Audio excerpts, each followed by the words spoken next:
Okay, అందరికీ నమస్కారం. సెట్టూరు మండల పరిధిలోని యాటకల్లు గ్రామంలో సర్వే నెంబర్ 185లో ఉన్నటువంటి దేవరబండ అనే పేరుతో ఉన్న కొండలో మైనింగ్ మరియు క్వారీ, క్రషర్, బ్లాస్టింగ్ నిర్వహణకు సంబంధించి అనుమతుల గురించి మా కళ్యాణదుర్గం నియోజకవర్గ సమన్వయకర్త, మాజీ పార్లమెంట్ సభ్యులు డాక్టర్ తలారి రంగయ్య గారు గత నెలలో అంటే నవంబర్లో 18వ తేదీన కలెక్టర్ గారికి ఈ మైనింగ్ సంబంధించి కొన్ని అవకతవకలు జరుగుతున్నాయి, దీనివల్ల ఆ చుట్టుపక్కల ఉండేటువంటి గ్రామ ప్రజలు, రైతులు, అదేవిధంగా వన్యప్రాణులు, సహజ సంపద ఇవన్నీ కూడా నష్టం కలుగుతుందనే ఉద్దేశంతో దాని మీద మీరు తగు విచారణ చేసి చర్యలు తీసుకోండి అని గౌరవ అనంతపురం కలెక్టర్ గారికి మేమందరూ కూడా వెళ్ళి మా సమన్వయకర్త ఆధ్వర్యంలో మేము ఫిర్యాదు చేయడం జరిగింది.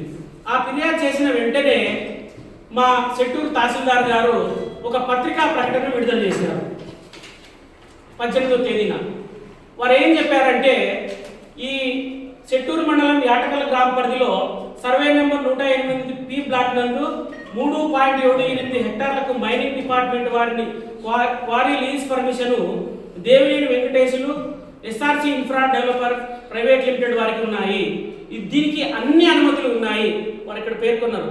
అన్ని పర్మిషన్స్ పొందిన తర్వాతనే Devineni Venkatesulu MD manufactures of SRC infra development private limited company వారు సదరు సర్వే నెంబర్ నందు స్టోన్ క్రషర్ పనులు మొదలుపెట్టినారు అని చెప్పినారు.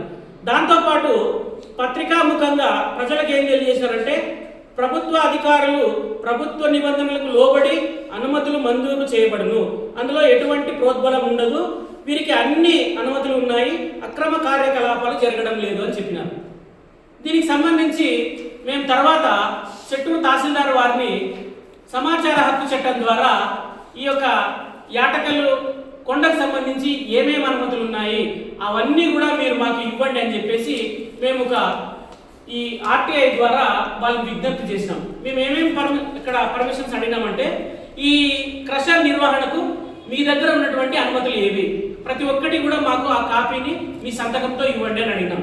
అదేవిధంగా బ్లాస్టింగ్ సంబంధించినటువంటి అనుమతులు ఉన్నాయా, పర్యావరణ అనుమతులు ఉన్నాయా, దాంతోపాటు మీరు ఆ గ్రామానికి సంబంధించినటువంటి గ్రామ పంచాయతీ తీర్మానం ఉందా, గ్రామ సభ నిర్వహించినారా, ఎవరెవరు అందులో పాల్గొన్నారు, ఆ గ్రామ సభ తీర్మానాలు ఏమున్నాయి, వీటన్నిటినీ కూడా మాకు ఇవ్వండి అని చెప్పేసి మేము గౌరవ సెట్టూరు తహసీల్దార్ గారిని అడగడం జరిగింది. కానీ తహసీల్దార్ గారు ఏం చేశారు, మాకు తర్వాత నింపాదిగా ఒక లెటర్ పోస్ట్ ద్వారా పంపినారు. మేము అడిగింది ఒకటైతే వాళ్ళు ఏమి ఇచ్చారు, ఇదిగో మీ సేవలో లభించేటువంటి ఒక కాపీ ఇది ఇచ్చినారు, డైక్లాడ్ ఒకటి ఇచ్చినారు. ఇవి తప్పించి ఆ మైన్ నిర్వహణకు సంబంధించినటువంటి అనుమతులు ఒక్క కాగితం కూడా గౌరవ తహసీల్దార్ గారు మాకు అందించలేదు. దాంతోపాటు వాళ్ళు ఏం చెప్పారంటే, పై సమాచారం తహసీల్దార్ గారి నుంచి మాకు వచ్చింది ఏమంటే, సెట్టూరు నందు లభ్యముగా లేనందువలన మేము ఇవ్వలేకపోతున్నాము అని ఇచ్చినారు. దీన్ని మైన్స్ డిపార్ట్మెంట్ వారికి ట్రాన్స్ఫర్ చేశారు. మరి మీ దగ్గర ఎటువంటి సమాచారము లేనప్పుడు మీరు ఎందుకు పత్రికా ప్రకటన ఇచ్చినారు, అన్ని అనుమతులు ఉన్నాయని మీరు ఏ విధంగా చెప్పగలిగినారు అంటే, మీరు అధికారులుగా వ్యవహరించకుండా ఒక పార్టీకి ప్రతినిధులుగా మీరు వ్యవహరిస్తున్నారా, ప్రజలను తప్పుదోవ పట్టించే విధంగా మీరు ఎందుకు ఆ ప్రకటన ఇవ్వాల్సి వచ్చింది? ఆ చిన్న ప్రకటన పేపర్ను పట్టుకొని తెలుగుదేశం పార్టీ నాయకులంతా కూడా వాట్సాప్లోను, ఫేస్బుక్లోను, సోషల్ మీడియాలో రంగయ్యకు చెంపదెబ్బ, రంగయ్యకి ఏమీ తెలియదు, రంగయ్య చదువుకున్నాడా అని అర్థం పర్థం లేని ఆరోపణలు చేసి వాళ్ళు సంతోషాన్ని పొందినారు. మా రంగయ్య సార్ ఏదైనా కానీ నిజంగా నిర్దిష్టమైన సమాచారం ఉంటేనే మాట్లాడతాడు, నిజం ఉంటేనే మాట్లాడతాడు, ఇట్లా మీ మాదిరి అబద్ధాలను చెప్పడు. దీన్ని మీరు గుర్తెరగాలని నేను తెలుగుదేశం పార్టీ నాయకులకు, అధికారులకు మేము వైఎస్ఆర్ కాంగ్రెస్ పార్టీ తరఫున తెలియజేస్తున్నాం. మేము ఒకటే మాట చెప్తున్నాం, అధికారులుగా మీరు మీ దగ్గర నిజంగా సమాచారం ఉంటే దాన్ని బయటకు పెట్టండి. మీరు నిజాయితీగా పనిచేస్తే మాకు ఎటువంటి అభ్యంతరం లేదు. అది వదిలేసి తెలుగుదేశం పార్టీ నాయకుల మాదిరిగా, కార్యకర్తల మాదిరిగా మీరు వ్యవహరించొద్దండి.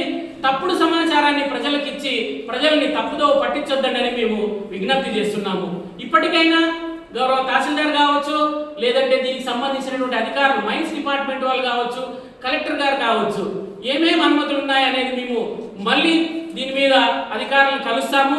తప్పకుండా ఆ యొక్క క్వారీ నిర్వహణలో కావచ్చు, ఆ కొండకు ఏమేమైతే అనుమతులు ఉన్నాయో అవి బయటకి వచ్చేంత వరకు మా పోరాటాన్ని మేము కొనసాగిస్తాము. ప్రజల పక్షాన వైఎస్ఆర్ కాంగ్రెస్ పార్టీ మరియు మా సమన్వయకర్త పిఎస్సి సభ్యులు డాక్టర్ తలారి రంగయ్య గారు ఎప్పుడూ ఉంటారన్న విషయాన్ని ఈ పత్రికాముఖంగా మేము ప్రజలకు తెలియజేసుకుంటున్నాము. Thank you.